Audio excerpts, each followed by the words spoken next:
What's up everybody, my name is Gabe Deem and this is the Reboot Nation, a channel dedicated to helping people recover from porn related problems like addiction or sexual dysfunction and raising awareness on the whole topic. This video is going to be a clip from a recent Patreon video I made for my supporters where every month I answer questions about recovery or anything related to the topic. So if you would like your question answered, please consider supporting me at patreon.com/GabeDeem. And I hope y'all enjoy the clip. Much love. Bye. Could you talk about the perceived benefits of being a porn user? It's easy to say there are no benefits to watching porn, but someone who truly believed that would have no problem not watching.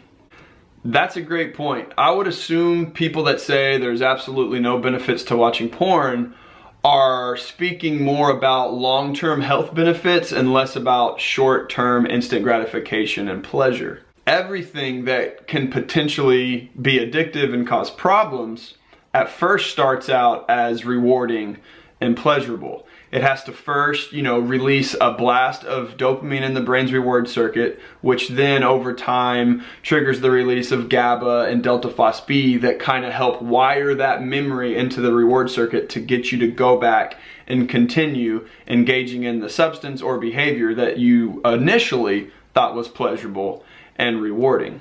So cocaine, junk food, and porn can all start out as being extremely pleasurable and fun, but can end up causing serious consequences and potentially ruin your life, or in porn's case, your sex life.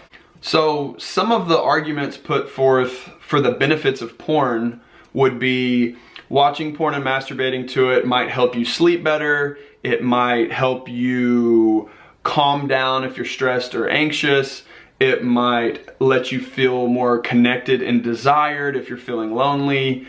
It might quench your libido when you're feeling horny, or maybe make you feel like you're not alone or weird for having a certain attraction to a genre or a fetish.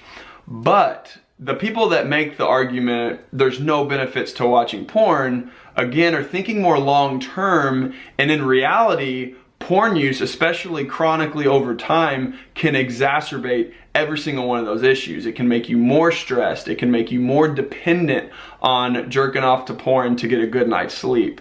It can make you feel more lonely when you come back to your senses and realize you're sitting in a corner of your room with your pants around your ankles all by yourself. It can make you rewired. It can condition the arousal template in your brain to make you need some weird genre or fetish and your own opinion of being weird just to get off.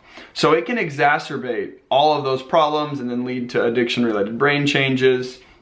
And I think that's just a long-term perspective. I don't think that the argument of if you didn't think there was any benefits to it, you wouldn't do it, is necessarily correct, because there's a lot of addicts to, let's say, cocaine or alcohol that have come to a place that they realize alcohol and cocaine, especially in their life circumstance, has no benefits to them, but they still would acknowledge, if they were being literal about the statement, that it gives them short-term relief from pain, anxiety, depression, and it is a pleasurable experience. Another big benefit people argue about porn use is that it can teach you things about sex and you can learn new stuff. To me, that boils down to being subjective and personal opinion, whether or not you think learning stuff from porn is positive. I'm of the opinion that you can learn everything that you need to about having healthy relationships and awesome sex without watching porn.